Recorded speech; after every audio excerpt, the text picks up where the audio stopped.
My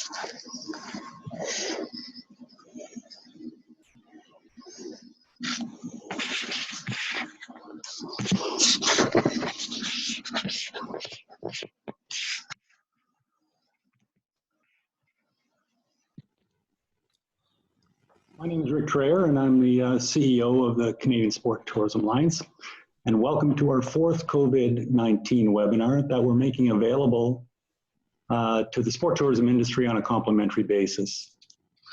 We have over 400 participants registered for today's webinar that will be moderated by Benoit Girardin, President of LBB Sport and LBB Strategies. Couple of housekeeping items before we get started. Everyone's microphone should be on mute to prevent any background noise. Please use the chat feature for any questions, and we'll do our best during the session to answer those questions, or we'll post the answers following the session on our website. A copy of the session will also be posted on our website by the end of the day tomorrow. Thanks again for participating, and now over to you, Benoit. Thank you, Rick. Good afternoon, everyone. Very pleased to facilitate this webinar today on the impact of COVID-19 on major sporting events. I hope, first of all, you're all well, and you are making your way through what we feel be a very new for us, adapting to this new reality as either as a destination or as a sport organization. I'm very pleased today to have friends and Canadian sport leaders with me who have accepted to share their experience and views today. So I'm going to introduce them. First and foremost, Debra Armstrong, who's the CEO of Skate Canada, who was my boss and I guess for 2 years as I was general manager of the World Figure Skating Championship. And as you know, our event got canceled the day the pandemic was declared. I will remember that day for years now, forever. Thank you, Debra, for joining us. We also have Ahmed El-Awadi, who's CEO of Swimming Canada. Again, a good friend and client in sport. He saw his Paralympic Olympic trials postponed, I should say, not canceled. I mean, we'll use postponed for now, for next year, you know, in the context of Tokyo 2020 being pushed or rescheduled to 2021. And we also have Eugène Lapierre, Vice-Président Tennis Canada, Directeur de la Coupe Rogers, un vétéran du tennis au Canada, qui lui-même aussi également saw his event postponed, I should say, not canceled, recently, the women's edition of the Rogers Cup that were supposed to be held in August. And as far as myself, yes, I'm president of LBB Sport, LBB Strategy. I teach sport law at HSC McGill in Ottawa U. And as you know, I'm the former, yes, because our event got canceled, of the World Figure Skating Championship. Our company, we work with different organizations involved in sport, engaged in sport. And over the years, we have learned a lot from experience we gained through working with major sporting events such as the World Figure Skating, most recently the FIFA World Cup bid, the Grey Cup bid, Rogers Cup, and World's Gymnastic or World's Aquatics. So I hope we can share our experience today with you. This is not an easy time. We're all facing the storm and we're all in the same boat. And what I mean by that, it's not only us involved in sport or in the on the entertainment sector, but everybody is facing that situation today. And it's a very unprecedented time. It's a never before seen in history of sport, a complete shutdown of sport. I will remember that week, Debra, I'm sure you will remember, the week of March 9 was a terrible week for the sport, for the world of sport. Starting from our event, then the NBA in the evening, the Montreal Canadiens didn't play their game. They canceled a World Cup in cross-country skiing in Quebec City a couple of days after. It was a tough week for the sporting industry. But that being said, over the years, either through wars or even the Spanish flu, the sport has always resisted. You know, you can see that photo of baseball player wearing a mask during the Spanish flu. So I think the sporting industry will prevail and shall prevail. You all know that many events were canceled in Canada or postponed. And from World Championships, World Cup, multi-sport games, national championship, in many sport, winter, summer sport, and of course on the professional side as well, all the leagues were suspended in all the sports that we know, especially in North America, but elsewhere in Europe. And it's the same around the world, where we see first the mega event of the Olympic and Paralympic game that was pushed to July 2021, but the Tour de France, the Euro 2020, in my sport, Wimbledon got canceled. First time since la Deuxième Guerre mondiale. This is big. This is quite unique. We've never seen that in our history of sport, and there are potentially many more to come. A couple of stats that I found very interesting in my studies or review is that from different polls and surveys, and the first two Morning Consult and Set and All, and as you will see from those stats, it's very, very unpredictable. 48% of sport fans feel comfortable returning to sporting events live in 2020. But the next one, 72% of Americans will not return to a sporting event until there's a vaccine. And according to the Journal of Science, we may need to keep social distancing until up to 2022. And recently, the Sport Business Journal asked when the fans will feel comfortable coming back. 46% said in the spring of 2021, 51% in 2020 if restrictions are lifted. So this is interesting information, but sometimes they contradict, and I feel that it's going to change every day. It's going to change over the next few months. But I believe that the business of sport needs to restart no matter what. Maybe not in the format or in the way we're used to do business around our events, but definitely the business of sport needs to restart during the COVID time and after the COVID for sure.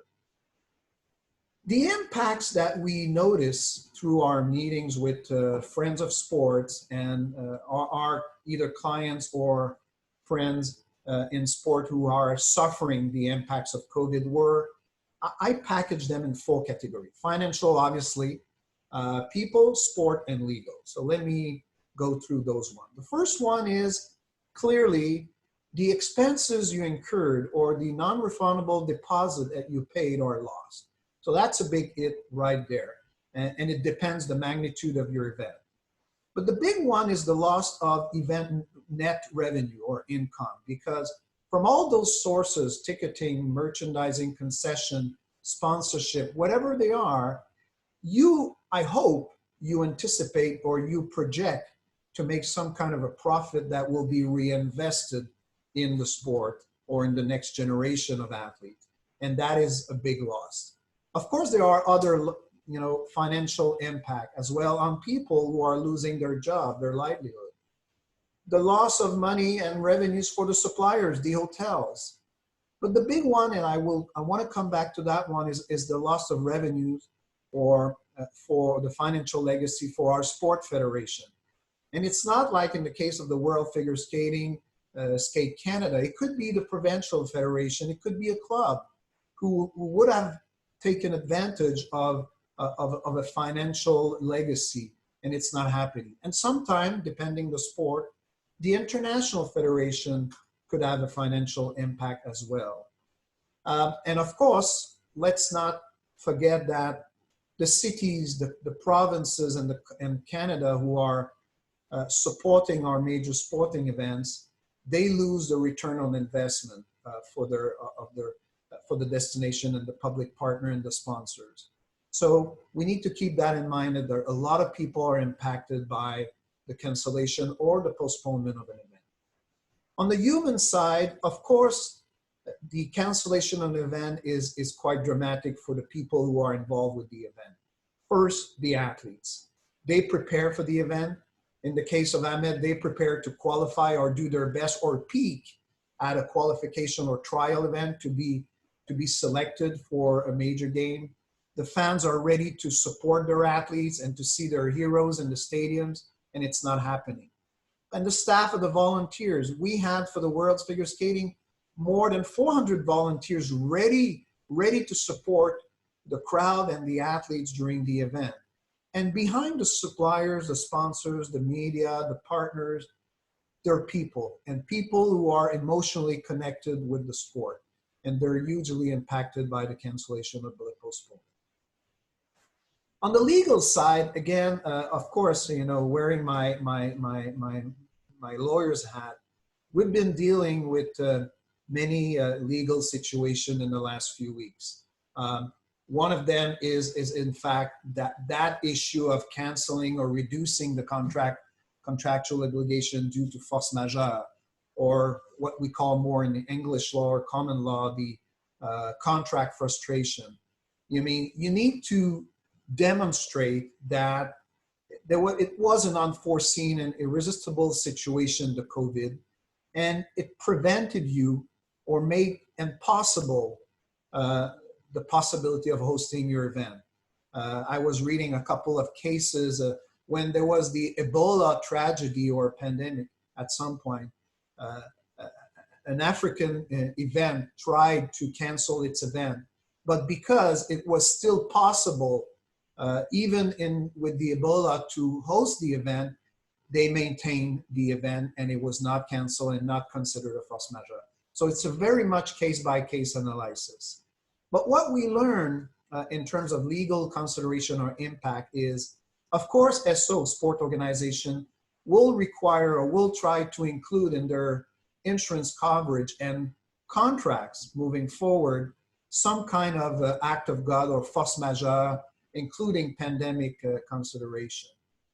The question remains here, and I'm sure, Debra, you dealt with that, but which insurance program apply? I mean, is it the IF, the NSF, the actual company who hosts the event on your behalf, the suppliers, the venue? It becomes complicated when all those insurance program or contracts, come together. One big question that I learned through and I did about 20 interviews over the last 2 weeks is, are governments going to require some enhanced health measures moving forward because of that situation of the pandemic? Let's say in a year and a half after we get a vaccine and we have a better level of comfort about safety going into major sporting events, are they going to request more from us, the event organizer, in terms of health precautions? And that as a condition of funding and for the facilities as well. Of course, termination of sponsorship contract and funding agreement that were partially executed is also a major legal discussion these days. I have to say that what I've been learning through my conversation with government is they're very flexible in trying to help the sports sector to mitigate risk. The host city contract or organization contract with the rights holder or the international federation will evolve, will change. And I think at the end of the day, we all need, either as a destination or as a sport federation, we need to be able to mitigate liability exposure by renegotiating contract, transferring the risk, and of course, developing a robust risk management strategy. So what I've been hearing with the people I'm talking to or on the different working group is, there's 3 scenarios contemplated in terms of restarting the business of event industry. Is one, nothing new for you guys. We're learning that as we go through this situation. We'll go domestic and regional first, living with the COVID, clearly. The second phase, and I don't want to put months over that, it varies from a sport to another, from a region to another, from a country to another, is hosting international events with COVID-19. We still don't have the vaccine, but travel ban are lifted and there's no quarantine for visitors coming to our country. So that's another phase that people are contemplating. And of course, the third phase is we're back to some kind of normality, which we don't know yet. but we're looking at what the science is saying is we will have to live with some new behaviors and a new norm around health precaution during a major mass gathering. Key condition to restart. I was talking to my friend Richard Legendre 2 days ago. He said, until I will feel safe going to the restaurant and be with people around me, I won't go back to a major sporting events. So the public confidence and feeling safe and accept that we have to live with the COVID-19 is something that we will need to meet, that level of confidence. Of course, mobility and travel, international travel ban will need to be lifted. Of course, we'll need to be able to travel everywhere, especially for international events. And as we discussed just before, the webinar came open, the financial viability of our event. I mean, we will in the next couple of months and maybe a year and a half, we will see our revenue reducing and we will be impacted on that front. But we might have more expenses just to implement COVID-19 measures as well. So that's something to keep in mind. The IOC and the WHO, the World Health Organization, just released a guideline. I mean, I received it this morning. It is dated April 14. And the IOC and IF worked together with the WHO to develop some guidelines on mass gatherings. So number one is the decision-making factors to decide whether you should host a mass gathering or an event where a lot of people is your sport a low or high risk? Individual sport versus contact sport. So you need to analyze and assess that factor.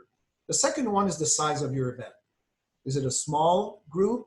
I mean, I was talking to the organizer of the ITU Triathlon Series that is rescheduled in the fall in Montreal, and they're looking at thinking a different format of the event and maybe not include the age group participants in their competition and just keep the elite group.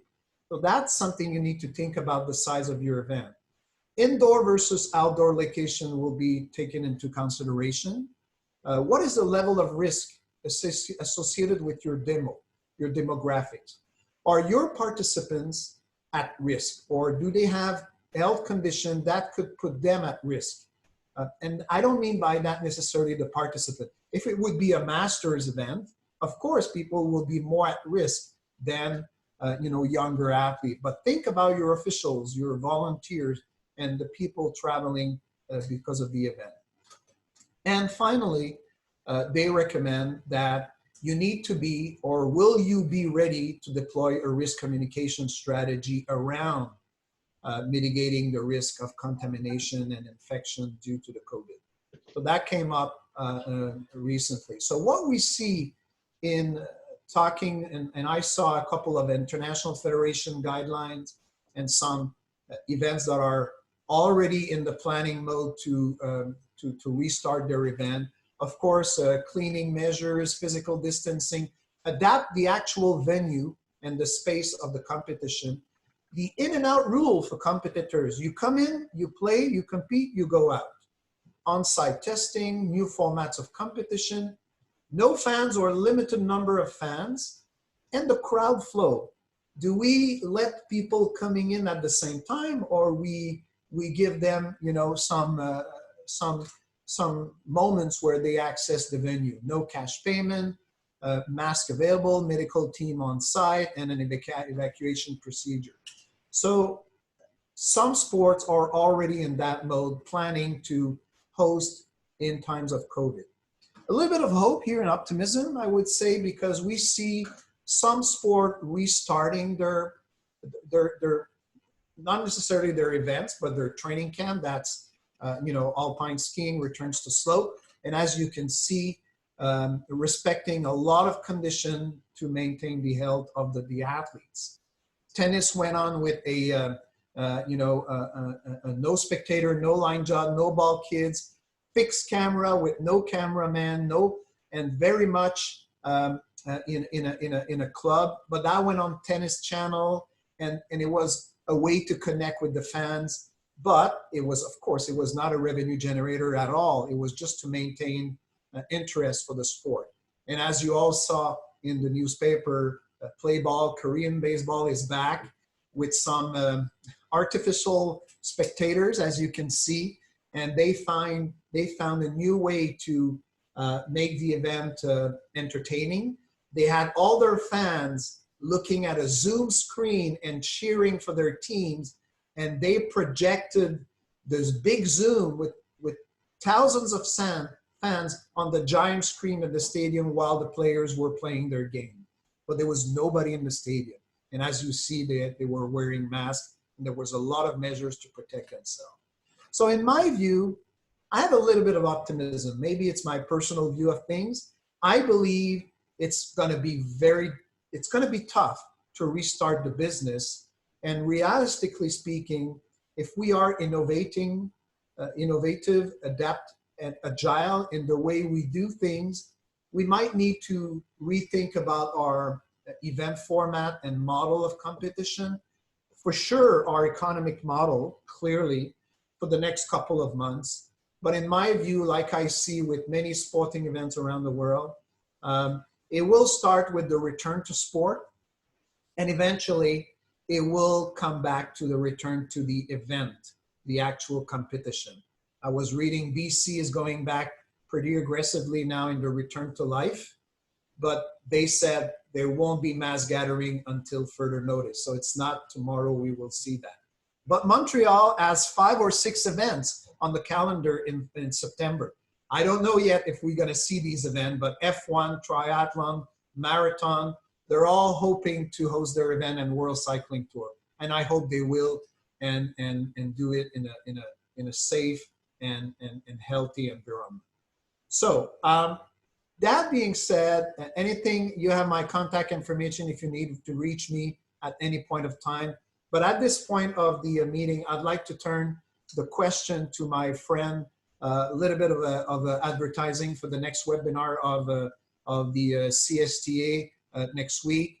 I'd like now to discuss this issue of impact of the sporting events due to the COVID with my friends who have accepted to join us today. I will start with Debra, Ahmed, and then Eugène. And the first question I have for you, Debra, is in a few minutes, if you could share with us your experience and about the impacts the postponement and then the cancellation of Worlds had on your sport, and what are the key lessons learned from that experience? Debra? Thanks very much, Benoit. Good afternoon, everyone. It's a pleasure to be with you today.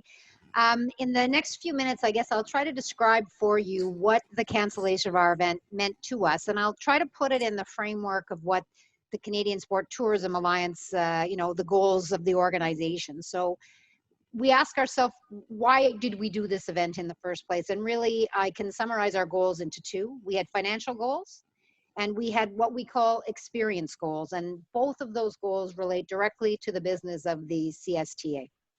So let's talk about those a bit. We were going to fill the Bell Center, and in fact, we did. There was at least one of the 4 nights that were completely sold out. We sold millions of dollars of tickets to fans from across the world. So, Canadian and Americans were the majority, but significant component of our ticket sales went to the Japanese, the Chinese, and the Koreans.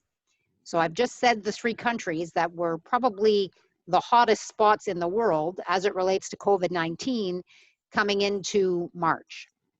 So we did it for sure to make money, and I'm going to talk about the impacts of that in a minute. But the other reason we did it, which is critical and should not be lost in the discussion, is for what we called experience. We wanted to give our fans, the athletes, the coaches, everyone participating in our event, a world-class experience. We wanted to show them what Canada could do, how we host events. We wanted to showcase the city of Montreal in the biggest way that we could. In addition to the actual sporting competition, we had organized 19 ancillary events. That meant 19 nights out in bars, in restaurants, celebrating various aspects of what we're doing We had a very large fan festival external to the Bell Center that had been planned. We had numerous in-venue activations planned. We wanted the people at this event to go away saying, wow. What does that do for us? A number of things. Obviously, we hope that it not only entrenches the fans we have, but we hope it brings new fans to our sport so that we can continue to grow and continue to be popular out there in the world. What does it do for the city of Montreal? I mean, a lot. We were bringing in millions, we all have to run our reports, millions of dollars to the local economy in the form of hotel nights, in the form of restaurants, in the form of ancillary shopping, et cetera, et cetera. So those were our two goals, and we didn't have an opportunity to do either. And let me talk you through that. So obviously, financially, I will say, I mean, the numbers are not all in, and we obviously have financial year end to go through, but we will suffer a financial loss on the event. We're lucky. In many of our major contracts, we did have force majeure clauses, or quite frankly, we were able to rely on laws relating to frustration of contract, as Benoit pointed out to you. So we were able to recover in some cases, but there is a large dollar value of expenses that were sunk. They'd been sunk over the 3 years in which we planned the event. You know, we asked people to provide for us, as an example, carpets for use in the Bell Center. Well, they did provide those carpets. We need to pay for those carpets. We have carpets now. I don't know what we'll ever do with them again, but in fairness, we needed to pay those providers for the work that we requested that was fully performed for us. So we didn't have the revenue. We did get the expense, but I will also say, and I want to put a plug in here for the public funders. So Skate Canada's event is different than I think what Eugène will talk about in a few minutes. Our event was not just reliant. It wasn't a wholly commercial event. It was also supported by public funding. So, you know, we have been somewhat fortunate that the public funders, both in Quebec and through the Government of Canada, have not required us to return the entire amount of the funding. There are rules and regulations around that funding, and we are sticking with that. But so we were somewhat sheltered by the fact that some of our revenue was not entirely commercially based. We will suffer a financial loss. More importantly, it was the legacy we were going to build. So we knew coming out of the event that if it was going the way that we knew it was on Wednesday, March 11th, when the event was canceled, we would actually create a financial legacy, which in accordance with our public funding agreements, we would have had an opportunity to use into the future, both in Canada and in Quebec. So it did benefit not only Canada, but Quebec in particular from a sport perspective. We've lost that opportunity. And unfortunately, the ISU has already awarded the World Championships in 2021 and 2022. So they've effectively told us, we feel badly, but you have to get back in the queue. And quite frankly, an event comes to North America once every 5 to 7 or 8 years. And next up would be the United States. So we do not know when we will have an opportunity to create that legacy again. The second thing I want to mention is, of course, the experience. We didn't have the experience to show the world what we could do. We didn't have the experience to highlight Montreal. We didn't have the experience to show, and to the benefit of all who are going to run events, that you can come to Canada and have a great time and see a great sporting event, which is really what the Canadian Sport Tourism Alliance is all about. So we lost the opportunity to provide that experience. You know, as I wrap up my comments, I want to address 2 points that have come up, and, you know, we could talk about this for a very, very long time, but Benoit showed us a survey that suggested for 2020, 50% of people would consider returning to an event. Skate Canada has 3 international events between now and the end of October. So even if everything clears up between now and the end of October, we're looking at 50% of people who might be prepared to buy a ticket, might. So what does that mean for the events that we have planned into this fiscal year? You showed us another stat, Benoit, that people said they wouldn't return to a sporting event until a vaccine was available. Well, quite frankly, I don't know of any country in the world that can mandate its citizens to take a vaccine. So even if a vaccine is available, it does not mean everyone is going to get it. And it certainly doesn't mean that you're required to show your vaccine card as you walk into a public stadium. So I don't think the vaccine, it may reduce fear. It's not going to resolve fear because you can't force that to happen. So I would leave you with this. I will say this. In the scheme of things, it's no big deal that the World Figure Skating Championships were canceled. Lives have been lost. People are very ill. The economy has been devastated by this crisis. So when you put it in context, Skate Canada had a bit of a bad year. We will recover from that very differently because we do rely on our events to generate as a source of our diversified revenue streams. So there's an impact today into the future.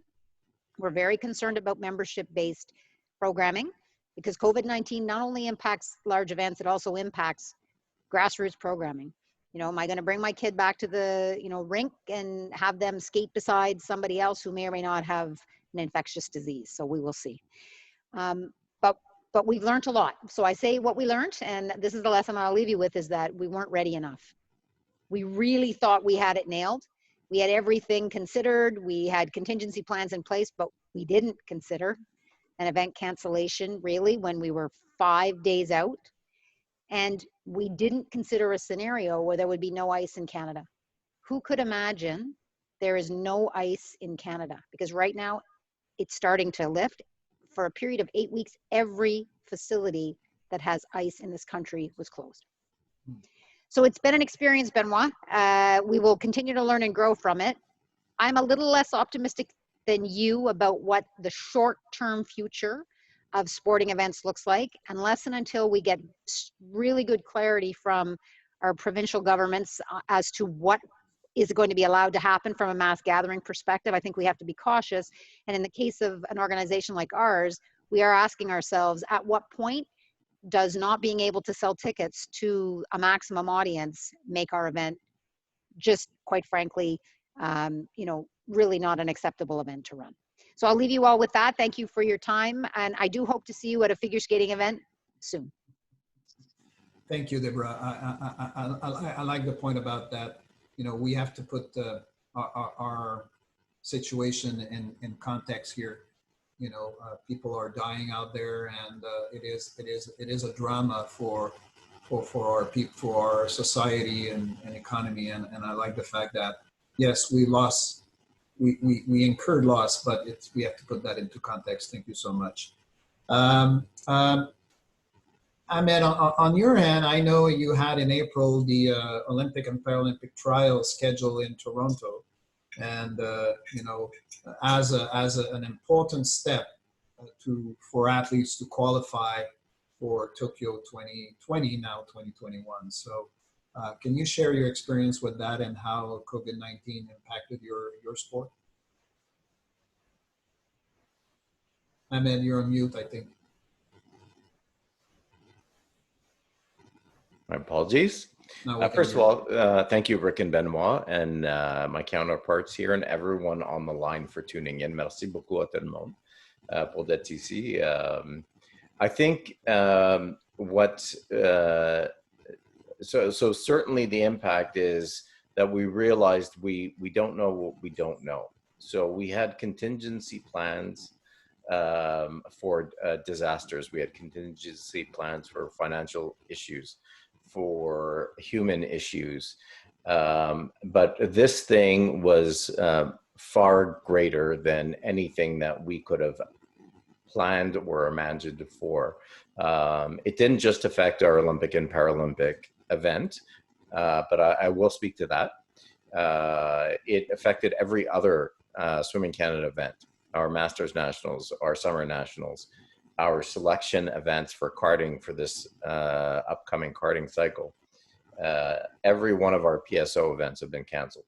So it's had a profound impact, but I'll go back to the Olympic and Paralympic event. So we too are fortunate that our government agencies, both in Ontario and Canada, have stepped up to provide some flexibility, for lack of a better term, with the funding that they've provided. Swimming Canada does have a diversified revenue stream. All that being said, we are going to feel an impact, and without the risk of repeating too much of what Debra said, The sunk costs are the sunk costs. Those things that have already been delivered, they're paid for. The HR that has already worked on it was invested, and so that is going to be a loss for us. Things that we are going to have to look at seriously is revisiting our legal contracts. That being said, on the most part, many of the organizations that we sign legal contracts with or without force majeure, we were able to renegotiate some kind of amicable deal, but not in every case. So we will take a hit, and it will not be at the size of Skate Canada or tennis. But if we count all our events together, it will be significant. We need to revisit our business continuity plan. So the one that we had in place needs to be revisited. Our three priorities in any business continuity disaster are cash flow, budget, and HR, in that order. So for us to ensure that we're sustainable moving forward as an organization and as a sport, those are the three key areas, and they are being analyzed daily. And so the trials has had a very significant impact from that standpoint there, and we've had to make immediate adjustments, cuts across the board, adjustments in HR, adjustments with our sponsors, not only sponsors for that event, but our multi-year sponsors who are likely taking worse of an impact than we are at the moment. So if you're dealing with a retailer right now that's a brick and mortar retailer or a gas company, they are in a very difficult position right now. So the impact from here is gonna last for years. But I know the second question is coming, and so I do want to talk about some positive stuff in the second question. We've also learned that the impact to mental health, to our athletes, coaches, officials, and our fans has been far more significant than we would have ever planned that something like this could be. Sometimes you plan for a storm. This was an all-out earthquake, tornado, you name it, hit all at the same time. And being so close to qualifying and living out your dream and training for 20 years, whether you were the official training for 20 years to get there or the athlete or the coach, it was almost like a death in the family, for lack of a better term, the way the people felt it. And so we are in the process of addressing that as well. And I'll talk about that in the second half of your question later on. To be honest, I think we underestimated what was actually possible in terms of impacts to our sport. We thought a facility could be affected or a region could be affected, but not a global pandemic. And so, likely the risks of that, of seeing that, even with SARS and H1N1, didn't hit to this level. And so the impacts right now, we're reeling from them. But when I get to the next question, I'm going to talk about how we're coming out of it. And so these lessons that are learned, we've taken those lessons, we've learned them, we've suffered the injuries, both mentally and physically. And but there's a plan to get out, and we have to think out of the box. We have to revisit our business models. We have to do things we've never done before, try things we've never tried before. The damage is done. If the house is burned down, you can't just stare at it and it's going to build itself again. So we're going to have to move forward and do things that we've never done before. But the impact, dramatic. So future registration, Absolutely. But one thing that hasn't changed, and I'm certain it hasn't changed at tennis, skate, or any of the other 60 to 70 sports, is those that love that sport still love it and want to get back in and are looking for a way to do that. And they're looking to us for that. And so there are external factors and there are internal factors. And I think the love of tennis, and the love of skate, the love of swimming is there, and the love of all those other sports is still there, and people want to get back. And so we have to absorb, accept, and then move on from this. And we've absorbed and accepted, and now we're moving forward. It may not be perfect, but we're moving forward, and we'll get to that in the second half. You already gave us a little bit of a teaser here about what you will say in a few minutes. So yes, but I appreciate the fact that not only you suffered the financial impact, but also the impact on people, and I think it's central here. Thank you, Ahmed. Eugène, your event got canceled recently. No, sorry, I'm going to change that. Postponed.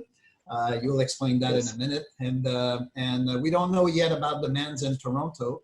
But for sure, the women's tour, the WTA, has been canceled for Montreal due to the fact that the provincial government imposed a ban of major events until August 31st. So what can you share with us at this point of time about the impacts of the postponement of the Rogers Cup? Yes, thank you, Benoit. Thank you for the invite. Really appreciate and sharing all these questions with Debra and Ahmed and all the others there. And I'd like to stress, yes, the importance of what Debra said about putting things in perspective. I think it's very important. My team, people working with me, they'll tell you I have one saying that I've been repeating every year. When things get hot, when people panic around the event because there's a banner that is wrong with a sponsor, because it's raining, because this and that, I'm telling people, hey guys, remember, this is just tennis. We're not saving lives out there. So, well, for once, this applies very well to this situation. This is sport. We're having fun. It's very important for life, for society, having sport around, and we see it because we're missing it now, and everybody's like tired of watching reruns and stuff. But in the end, we will be part of the recovery of this society when we all come back together, and be able to present the sport. But for the time being, there's more important things, and we see that every day in the news and everything. So yes, it's been a big hit. The fact that we're been postponing Coupe Rogers in Montreal until next year. We don't know yet, as you mentioned, what it's going to happen or what's going to happen with Toronto. But listen, we just know it's a question of time. The tour, the ATP tour, has told us that they would make a final decision on June 1st at the latest. So we have a few more days, weeks to wait, and we don't see any sort of chance that it can be held. So if both events are postponed, and yes, you're right that we've stressed on the fact that we want to postpone because it's going to be the exact same show next year. So it's like when Justin Bieber says, "Oh, I'm sick and I can't sing tonight," and the show is postponed 9 months later. Everybody keep their tickets and go see Justin Bieber again. So that's what's going to happen with tennis. We're going to show the women in Montreal next year and the men in Toronto next year. So we'll encroach to that alternation between both cities that we've had for 40 years for the first time though. So we'll keep the ladies. So we tell the people have their tickets, hold on to your tickets. It's the same program, same players, same seats, everything. So it's just keep it, and hopefully they will keep it, and they do. Up to now, it's a pretty good response from our fans, and they just want to wait until next year and come. So that's why we use the word postpone. But But our model is simple, not unlike other NSOs, and we've been very fortunate over the last many years to be able to count on an event like this. We have one of the major events on the Women Tour, the WTA Tour, and one of the major events on the ATP Tour that we alternate between Toronto and Montreal. And yes, we do this to promote the game, and it's the best window for tennis that you can imagine in Canada. But it's also to make money. I mean, it's the means with which we develop the game. So and people don't always see that. We're in the sports business, and I suppose most people attending this webinar know what it is. But the people out there that they don't know, and we have to say that all the time. Listen, the Coupe Rogers, yes, it's a pro event. Yes, it's a major event, but we do this to develop the game. I tell people, my job starts on the Monday after the tournament. That's when we start developing the game and using those dollars to get kids playing tennis, to get people on the courts, and that's what we do. So losing both events, we've lost 90% of our revenues. Those two events make for 90% of all the dollars we spend into the game. So as you mentioned earlier in your intro, we lost, of course, all the 2020 revenues, incurred costs that we had organizing those events, and we also factored in probably a less profitable event in 2021. We don't know what's going to happen. We may talk about that in a few minutes with the next topic, and but we factored that in. And for us, so we evaluated a net loss of near $25 million. So what we did short term now is trying to mitigate by cutting programs big time, development programs, and cutting, unfortunately, jobs. So we've got about 40% of our employees we had to let go. Another 30% we will let go temporarily with the hope to bringing them back as soon as possible, hopefully the fall, or maybe sometime in the new year. And we've kept a core group of 30% of the staff to keep running the business until then. So this is a major cut. So we were able to lower that downfall by at 17 million at this point. So it is still a huge amount. So we believe that it will take at least 3 years to come back to put us back afloat. So the next 3 years to try to recuperate of this major blow at this time. Yeah. So that's what it is. That's what we're looking at. So you're asking what sort of lesson would be learned of that. First lesson: never have a pandemic anymore. That's the number one thing. We'll try that very hard, but it's tough because, and we'll see how we can change the business. I think we'll talk about that in a little bit. But when we look at it, and the only tournament in the world that was covered, when we talk about insurance, and I think it's the only event, even in the cultural world, I didn't hear La Scala de Milan or anybody else being insured for business stopping suddenly like this. So it's a Wimbledon event that got an insurance, but I don't know, 10, 12 years ago, when the SRAS pandemic hit. So they thought it would be better to insure themselves against something like that, and they did, and it worked. It's fantastic, but it's out of the question that any of our tournaments, regular tournaments, could buy an insurance like that. I know the U.S. Open doesn't have one. I know Roland Garros doesn't have one. That's why they stepped over everybody and declared one-sided that they would they would just postpone their tournament to the fall over anything else that was programmed at that time. It pissed off everybody.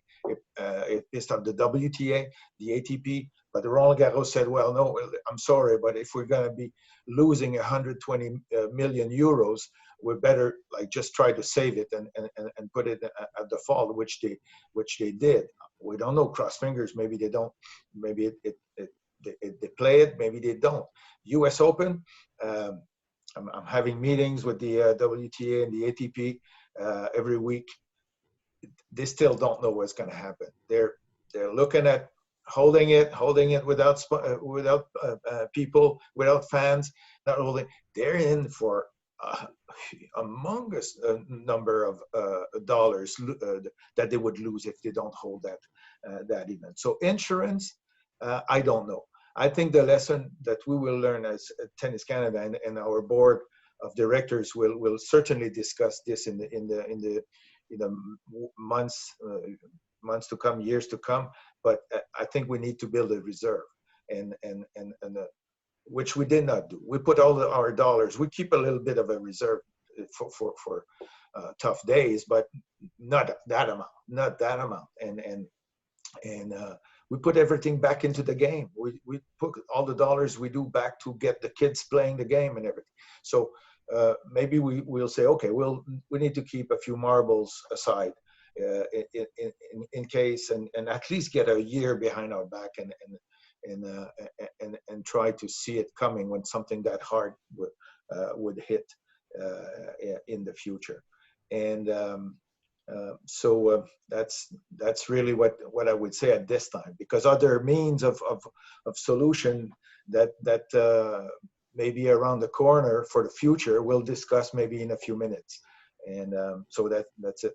Well, yeah, indeed, Eugène. I mean, in your case, in the case of tennis, and maybe it's different than the other sports, it had a huge impact on the economic model of the federation. You know, I think I read 90% of your federation's revenue were coming from the Rogers Cup, and you just said you reinvest all that money in the next gen and the game, and of course, yes, you know, that's one point that, and I think Ahmed or maybe Debra, you talked about that. Unlike some other organization, at least for Coupe Rogers and Rogers Cup, we have zero funding from government, and we don't ask for funding. We know we're profitable and it's good, but we have none from the feds, none from the provincial or the city. So we're kind of proud of that, and well. Maybe we'll go to them for a bit of help for the next couple of years. The next couple of years. Well, thank you, Eugène, on that one. Thank you for all of you. That was very, very entertaining. I'd like to talk to my boss, Rick Trayer, for a second here. Rick, can you come online, please? Just want to make sure that if we go a little bit beyond the 2 o'clock, we're good or not. So, Rick, can you please come back to the call? Oh, we are at 2. Yeah, we're good, Benoit.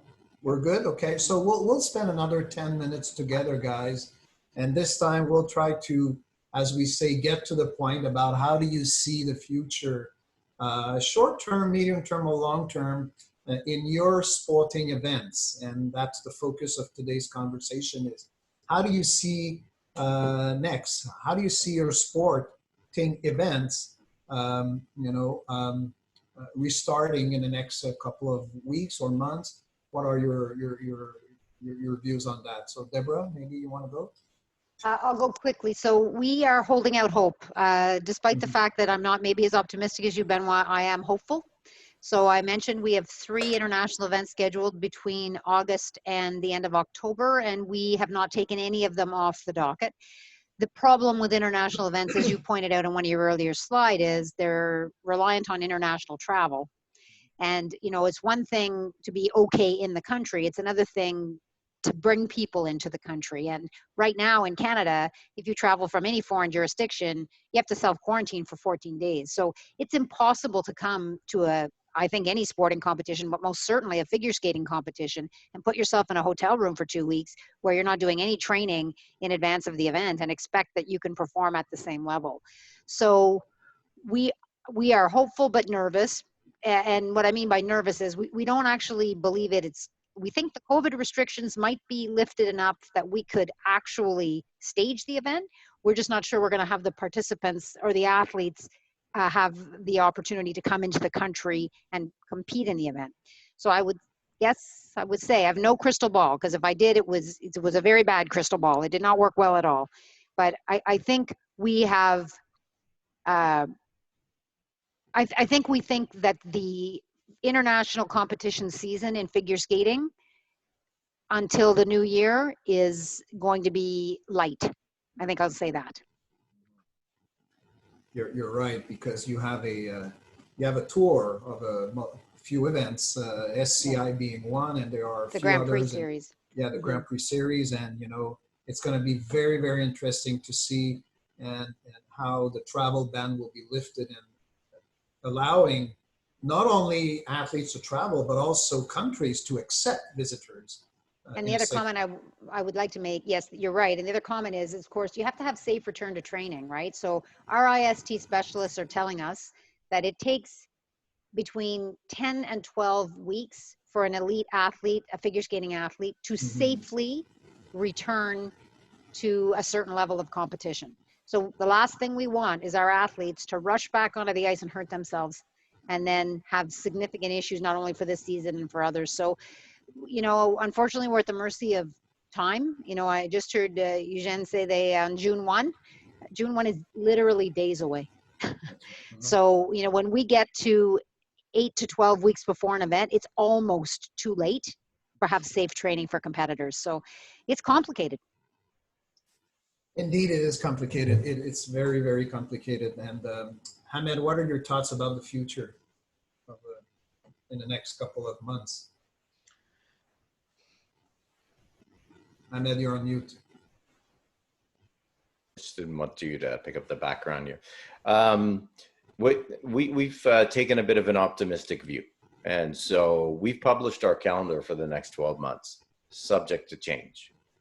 So we've made the decision that once we've gone through this shock, we're either going to give up and hold back, or we're going to fight. And so, but at the same time, we're not going to risk lives. So we've from the high performance program down all the way to our grassroots, the return to swimming, which will be published in a couple of weeks, and some of the protocols. And we've partnered with some of our brothers and sister sports or organizations like Life Saving or Red Cross. We're working together to publish something in the next couple of weeks that will, at the end of the day, have to be modified at the jurisdictional level, at the facility level, depending on whatever the rule is in that province, that municipality, or that particular building. We know also that there's an economic impact to our membership. And so in publishing our schedule for next year, we've taken that into account and reduced the amount of events by combining them to reduce the cost. Our Olympic and Paralympic trials went from 7 days to 5. And so we've taken those measures already in advance. Now, one would say you're being too optimistic by publishing. Well, it's a plan. And if we need to change the plan, we will change it. We also have taken the approach that we are super thankful to the government of Canada, super thankful to the provinces that have helped financially, but we also need to look in the mirror and make those adjustments to be able to become more diversified and more sustainable. And finally, never underestimate for us, and we know this from the people who love swimming or who love sport, never underestimate who's willing to do what to help, whether they're paid or not paid. And I'm going to call out Debra right now because last week I called her for advice. So never underestimate who's willing to help you. And so there are, from our standpoint, and Eugène touched on it, this is the first time in our lifetime that we're actually risking lives in sport. And so we have to take that into account. And so when some big decisions have to be made, we cannot be shy for me to pick up the phone and call Debra and ask her opinion, or call someone else. And so we need to work together. And then finally, I'm going to close off on sport is one of 3 key areas that need to be restarted. And we will take a phased approach. You'll see our plan. But the arts and the social activities, the festivals, the jazz festivals, the food festivals, all 3 are linked together in terms of healing our communities and moving forward. And whatever that new forward is, after every world war, society was never the same after. And it grew into something new. This is a very similar atmosphere that when we evolve from this a year, 2, 3 years, we will have some type of new future. It doesn't have to be negative. It could be positive. And we are being challenged right now to think out of the box. We are being forced to do that. So we should take that opportunity to do that. And I don't want to go into too many details because I'm going to let my staff announce all the changes that we're going to make, but many will be different, and many will be improvements on things that we've done historically that maybe we should have changed. So with all the negativity around this, there are some positives that we can do. So moving forward, we're looking forward. We will make changes as we need to. We will adjust as we need to. We will let the community heal as we need to. And but I think we will come out of this, and all of us will come out of this. But it's going to take some time, and there may be some pain. We might trip and fall here and there, but you know, people who are in sports trip and fall all the time. You have to get up and keep going. And doing that together and not hesitate to reach out to our friends in sport is very central to pass through that that bad moment, put it that way. Absolutely. Eugène, I know you already, well, you made the decision to reschedule, to postpone the Rogers Cup for next year. Same thing, same day, same format, same seat, same players. But on the other hand, you have other events. Are you taking to change the way you're going to do or run your events moving forward? Well, if you're talking about pro events,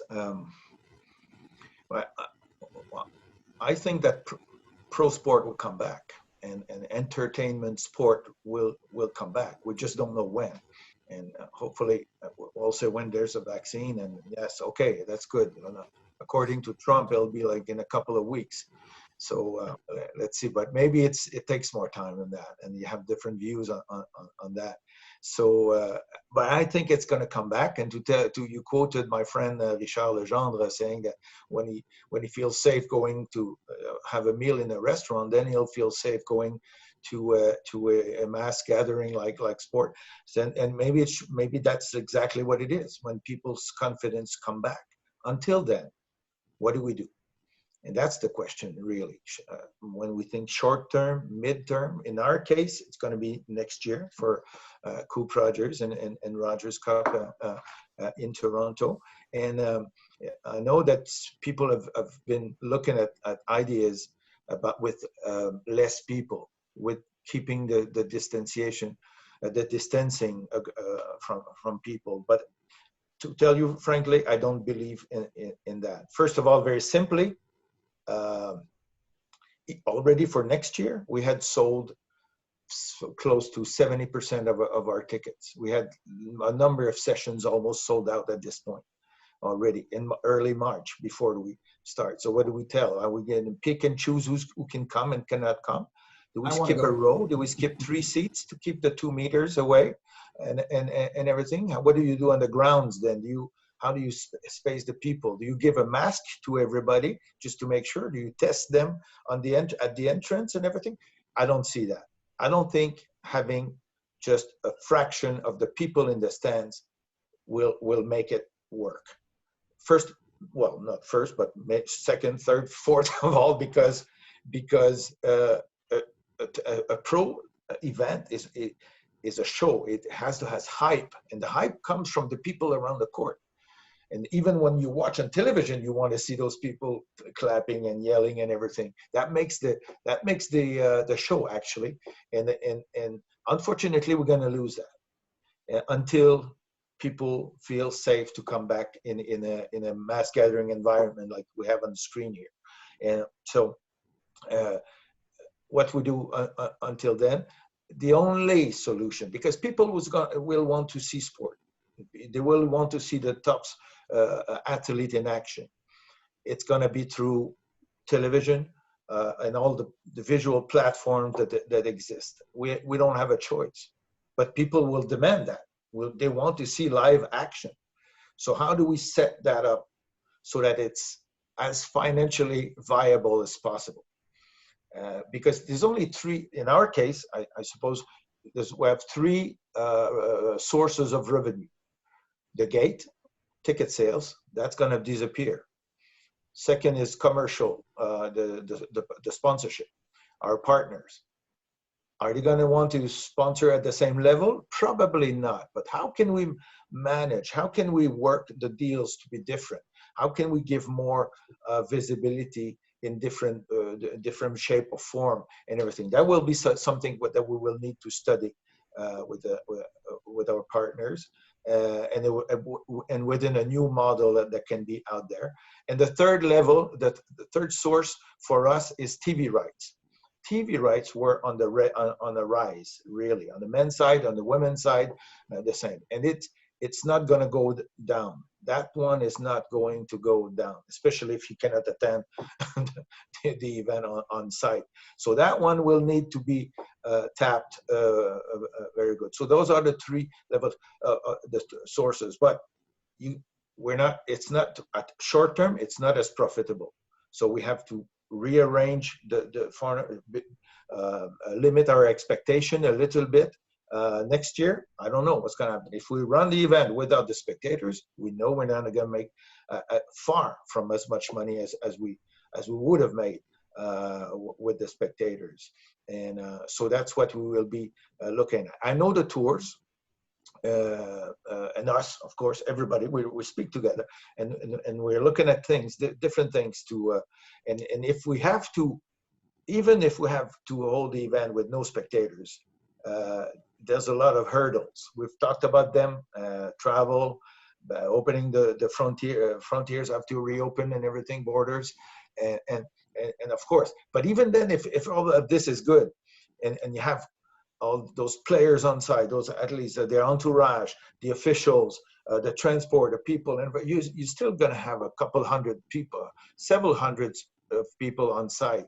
So you have to be very, very careful with everything. So we already, and you talked about the try that they did in Germany with nobody around. So that means maybe, yeah, the system exists already for calling all the balls in tennis without officials. Maybe we ask the players to run their own balls and things like that. So you can cut the number of people that you would need normally in a tennis match.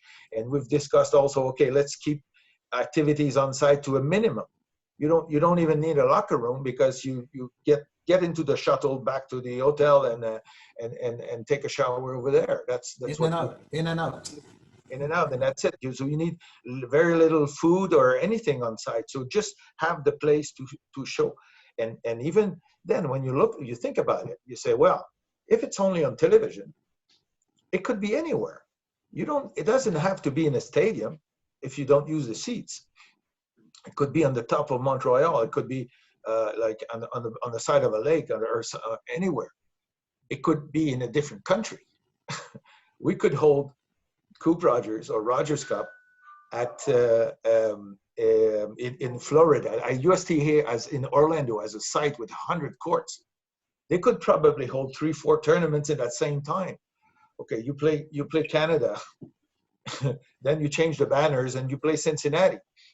Well, that would be, that's not fun. I mean, that's not fun, but that's something that could take place if you're looking at the feasibility of things, saving costs, getting the players into action, getting all the players at the same site for a long period of time is probably what's the best, well, something that would be feasible. But when you take all the travel in consideration, the quarantine from going one place to another and everything, so they could play a part of the season at the same location would be much a little bit we're like looking at these ideas, but I don't know which one will come out, but that's the type of thing we have to think out of the box a little bit.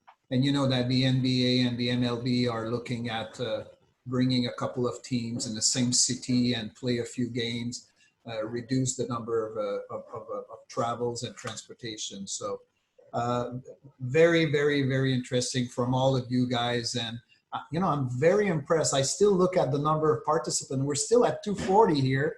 And I think, Rick, I'd like to, I had about a 15 minutes wrap up, but I won't go there. I just want to tell you guys on my personal behalf, thank you so much. You've been very generous in sharing your experience, your thoughts, and your vision about how we're going to relaunch this industry, which won't be easy, but we're going to get there at some point. So, Rick, I'd like to go back to you. I don't know if you want to, and Ahmed, Debra, and Eugène, if you guys are too tight, please, you can leave by no means. But Rick, do you want to put 1 or 2 questions from the participants, or I'd like to turn that to you, please. Sure. There was one question. There were a number of questions, but I think most of them were covered, Benoit. But here's one perhaps that panelists could weigh in on. The Miami Dolphins are planning for a maximum of 20 to 25% of their stadium being filled for their any upcoming games, and that's fine for you know, those leagues or franchises that have significant television revenue to kind of create that buffer. But what about most of the other events that do not have a significant television revenue stream, and what about any thoughts about the sustainability of those events, or what adjustments might need to occur to ensure their sustainability into the future? Yes, well, that's one thing that when we looked at and when we studied the fact of playing the event without spectators or with a very limited number of spectators, we don't see it financially at this time, and because the rights, as the person was referring to, they're far from being comparable to the NFL or NBA or baseball, or so it's not profitable at this time. So if we're even starting to see the negotiation with the athletes themselves, that if you want to see that happen, if you want to play in front of an empty stadium, we may have to renegotiate the prize money, because it needs to work. It needs to work on both sides.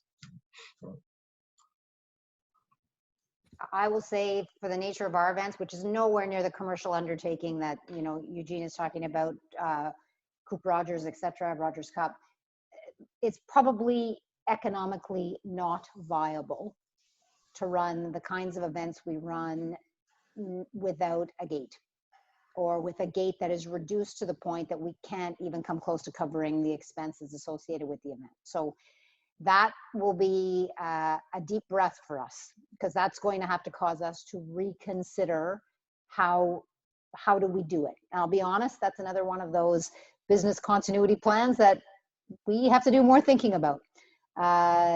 So, you know, we just don't have the benefit of the crowd. We have a very distinct demographic who follows figure skating. We love them and we appreciate them greatly. but they are who they are, and they're prepared to do what they're prepared to do. And so we do rely on our ability to sell tickets for two reasons. A, for those that actually are financially successful, because it also covers those that aren't, because we need them all. So very tough for an organization like ours with the kind of events we run if we have reduced ticket capacity to 25%. Mhm. I would say from I think swimming's maybe the most fortunate out of the three of us up here. We run around 6 to 7 national events a year, but we sanction over 600 events a year, and so we're less dependent on the gate revenues, because the revenues for us come in other areas. Don't get me wrong, the gate revenues for our mega events are important, but I think we could have the most flexibility to adjust our business model in a shorter period of time. There'll be some pain, there's no doubt, but I think if I was to compare swimming to tennis or to skate, our ability to do that, we're just fortunate that we can adjust it easier. Would I love to have $24 million and $50 million gate revenues like tennis? Absolutely. But at the same time, that's not our business model. And so our business model is different. But you have a And I couple think, of... Yeah, I'm sorry, Benoit, could I just pick up on something that I think all of you are seeing here, which is something that has become much and much more pronounced in light of this crisis, because we've had to face it. You're looking at 3, what I would say, highly successful sports in this country. You're looking at 3 completely different business models. So how we are all impacted by these things is very different. And our ability to react to them is very different. And one thing I think we've found in our dialogue since, because we've talked a lot as sport leaders since the COVID pandemic. I mean, we talked before, but we've talked a lot more now, is there isn't a model that is consistent. And we have to be mindful of that, because I do think there was a time in sport in Canada when it was more the same, but that isn't what we're experiencing today. So it's been an interesting lesson for us. Okay, thanks very much. Benoit, you got 30 seconds for wrap up. Well, and I will take 10. Guys, thank you so much. That was great. I mean, you provided so much good insight, and you were, again, as I said, very generous. Am I still optimistic? I guess I am optimistic, realistic now, and hopeful. I like that, Debra. I mean, hopeful is the key one. I think through innovation, agility, and rethinking about how we do things, I mean, there's no doubt that we will come back to what we did before, what we do. I mean, I don't see the Rogers Cup being completely virtual. I mean, otherwise we'll have to do something else. So in my view, I'm hopeful that, you know, I don't know how many months we will be back to normal business. So thank you again for your time. And and thank you for the participant. We still have 200 people on the call, so that's great on the webinar. Yeah. So thank you guys, and keep up the good work, and we'll get there. Thank you. Yeah. And just a reminder that the presentation will be posted on our website following this session. And also just visit our homepage for information on upcoming webinars. Next Thursday will be the official launch of our sport tourism event evaluation report, and that'll be done by Ian Edmonston from Legacy Directors International. And also on May 21st, Norma Riley will be with us to take us through the Canadian sponsorship landscape study and some of the projections for sponsorship over the coming months and years. So thanks once again for participating, and have a great rest of day, everyone. Thank you. Bye-bye.